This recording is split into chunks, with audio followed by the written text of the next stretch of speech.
खूनी कुआं। सीमा गर्मियों की छुट्टियों में अपनी नानी के गांव आई थी। सीमा नानी के घर पहुंचने के बाद अपनी नानी के पैर छूती है और उनसे आशीर्वाद लेती है। तभी उसकी नानी उससे कहती है, इतनी बड़ी हो गई मेरी सीमा, चल जल्दी से हाथ मुंह धो ले, मैं तेरे लिए खाना लगा देती हूँ। भूख लगी होगी ना? हाँ नानी, भूख तो लग रही है मुझे, आपके हाथ के बने हुए पीले दाल और चावल खाने की। कितना टाइम हो गया है मुझे आपके हाथ का बना हुआ दाल चावल खाए हुए। तू तो नौकरी में व्यस्त थी, तो तुझे कहाँ से टाइम मिलेगा अपनी नानी के लिए? और जब इतने टाइम बाद आई है तो ज्यादा टाइम के लिए रुक कर जाएगी तू। हाँ हाँ नानी, इस बार पूरे 2 महीने के लिए आई हूँ। सीमा की नानी अंदर जाकर उसके लिए खाना बनाने लगती है। सीमा कमरे में अकेली होती है, तभी उसे किसी औरत के रोने की आवाज सुनाई देती है। वो कभी खिड़की से बाहर झांकती है तो कभी दरवाजे से बाहर झांकती है। उसे समझ में नहीं आ रहा होता है कि आखिर रो कौन रहा है। तभी नानी खाना लेकर आ जाती है। वो अपनी नानी से कहती है, नानी, कोई औरत रो रही है क्या? मैं जब से यहाँ आई हूँ तब से मुझे यहाँ किसी औरत की रोने की आवाज आ रही है। हे भगवान, कहीं ये वही तो नहीं? बोलो ना नानी। अरे कोई नहीं रो रहा, ये तेरे मन का वहम है। और तू ना अब खाना खा ले, ज्यादा यहाँ वहाँ की बातों में ध्यान मत दिया कर। जल्दी से खाना खा और फिर मेरे साथ आ जा मेरे कमरे में, दोनों बैठकर खूब सारी बातें करेंगे। ऐसे ही अगले दिन सीमा अपनी नानी के साथ गांव के बाजार जा रही होती है। उसी रास्ते में फिर से किसी औरत के रोने की आवाज आती है। वो अपनी नानी से कहती है, अरे नानी, क्या सच में तुम्हें अभी भी किसी औरत की रोने की आवाज नहीं सुनाई दे रही? मुझे किसी औरत की बहुत बुरी तरीके से रोने और चीखने की आवाजें आ रही है। मैं बहुत परेशान हूँ नानी, आखिर ये कौन है? मुझे लगता है कि सीमा को शहर भेज देना चाहिए, यहाँ रहना उसके लिए ठीक नहीं। नानी बोलो ना, आप चुप क्यों हो जाते हो? सीमा, तू घर चल, मुझे तुझसे बहुत जरूरी बात करनी है। नानी सीमा को घर ले आती है और सीमा से कहती है, सीमा, कल सुबह तू शहर वापस चली जाएगी। अरे अचानक? आखिर क्या बात है नानी, आप मुझे ऐसे जाने को क्यों कह रही हो? मैं बस जो कह रही हूँ उस पर ध्यान दे। तू कल सुबह यहाँ से चली जाएगी, और ये बात मैं कोई मजाक में नहीं बोल रही। तू कल जाएगी तो मतलब जाएगी। अरे नानी, चली जाऊंगी मैं, ठीक है, पर आखिर बात क्या है ये तो बता दो। मम्मी से कोई बात हुई है या फिर मुझसे कोई गलती हुई है जो तुम मुझे अचानक से जाने के लिए बोल रही हो?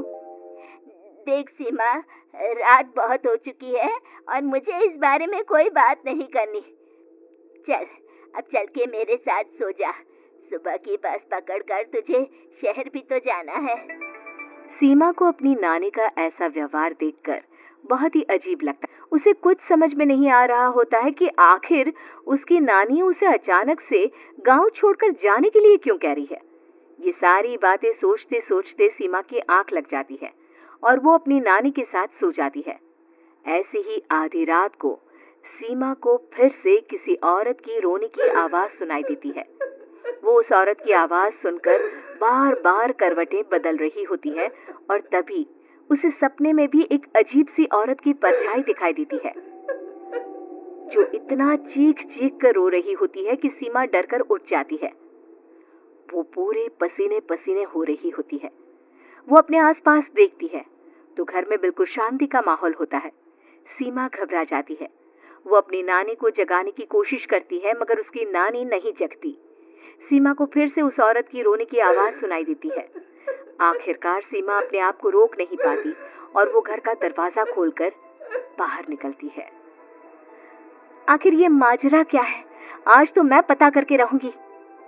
अब आवाज का पीछा करते हुए सीमा आधी रात को गांव के चौपाल के पास बने कुएं के पास पहुंच जाती है, जहां कुएं के चारों ओर बेड़ियां लगी होती हैं। उन बेड़ियों में लगे हुए ताले के साथ एक लाल रंग का कपड़ा और माता रानी का कलावा बंधा होता है। उस कुएं में से सीमा को किसी के रोने की आवाज आती है। सीमा परेशान हो जाती है। इस कुएं में कौन है? कौन है यहाँ? सुनो, कौन है? कौन रो रहा है? वो चिल्ला चिल्ला कर पूछती है और साथ ही लोगों को जगाने की कोशिश करती है, मगर किसी को भी उसकी आवाज सुनाई नहीं देती। अब सीमा खुद उस कुएं के पास की बेड़ियों और तालों को खोलने की कोशिश करती है और किसी तरह कुछ देर की मशक्कत के बाद सीमा उसको खोल भी देती है। और जैसे ही वो कुआं खोलकर उसके अंदर झांकती है, सीमा उस कुएं में गिर जाती है। इतने में उसकी नानी की नींद भी खुल जाती है और सीमा को पास ना देखकर नानी परेशान हो जाती है। नानी घबराकर पूरे घर में उसे ढूंढने की कोशिश करती है, जिसके बाद उसकी नानी और सभी लोग उस खूनी कुएं के पास जाते हैं और सीमा की नानी कुएं के पास खड़ी होती है। सभी गांव वालों और सीमा की नानी को सीमा के चिल्लाने की आवाज आती है, बचाओ, कोई मुझे बचाओ। मेरी बच्ची, हम आ गए, हम तुझे बचा लेंगे। नानी, मुझे यहाँ बहुत डर लग रहा है। यहाँ इंसान की कटी हुई मुंडियाँ, हाथ, पैर और कंकाल है और खून भी है। नानी, मुझे डर लग रहा है। आप सब मेरी मदद कीजिए, नहीं तो ये खूनी कुआं मेरी बच्ची को भी खा जाएगा। अरे मुझे तो ये समझ में नहीं आ रहा कि आखिर इस खूनी कुएं को खोला किसने। सालों पहले इसको इतनी मुश्किलों के बाद तांत्रिक बाबा ने बंद किया था। अरे पूरा गांव खूनी कुएं के बारे में अच्छे से जानता है, तो कोई भी जानबूझकर तो ऐसा करेगा नहीं। मतलब किसी ने अनजाने में इसे खोल दिया है भैया। सीमा को इस बारे में मालूम नहीं था और जब से वो यहाँ आई थी तभी से उसे किसी औरत के रोने की आवाजें भी सुनाई दे रही थी। कहीं सीमा ने ही तो उसे नहीं खोला। अगर ऐसा है तो फिर सीमा का बचना बहुत मुश्किल है। वहीं कुएं के अंदर सीमा रोते हुए बैठी होती है कि उसे आवाज सुनाई देती है जो कुएं के बाहर खड़े गांव वालों में से किसी को सुनाई नहीं देता। आज सालों के बाद मुझे ताजा खून मिलेगा। तेरा खून पीकर आज मैं अपनी प्यास बुझाऊंगा।